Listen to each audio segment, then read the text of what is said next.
7 জুলাইত হ'বলগীয়া CTET-ৰ এডমিট কেনেকৈ ডাউনলোড কৰিব ইতিমধ্যে ডাউনলোড লিংক আহি গৈছে আপোনালোকে CTET এডমিট কাৰ্ড 2024 বুলি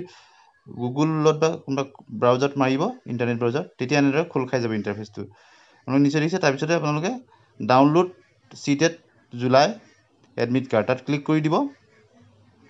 ক্লিক কৰি দিয়াৰ লগত এনেদৰে এখন ইন্টাৰফেচ খোল খাই যাব আপোনালোকে নিশ্চয় দেখিছে তাৰ পিছত download admit card CTET July 2024 এনেদৰে আহিব তাত ক্লিক কৰি দিব ক্লিক কৰি দিয়াৰ লগত এনেকুৱা ধৰণৰ এখন ইন্টাৰফেচ আহিব যত আপোনালোকৰ প্ৰথমে এপ্লিকেশন নাম্বাৰটো দিব তাৰ পিছত আছে ডেট অফ বাৰ্থটো আপোনাৰ ডেটো আপোনাৰ যেটো তাৰিখটো এন্টাৰ কৰি তাত ক্লিক কৰা মাত্ৰক আহিব হেতু এন্ট্ৰি কৰিব তাৰ পিছত মন্থটো আছে মন্থটো এন্ট্ৰি কৰি দিব তাৰ পিছত ইয়াৰটো এন্ট্ৰি কৰি দিব তাৰ পিছত এন্টাৰ সিকিউৰিটি পিনটো তলত দিয়া আছে তাক শুদ্ধকে ওপৰত ক্লিক কৰি দিব এনেদৰে আপোনালোকে ডেট মন্থ আৰু হেখিনি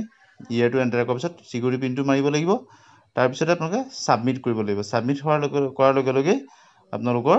এডমিটটো আহি যাব তাৰ পিছতে আপোনালোকে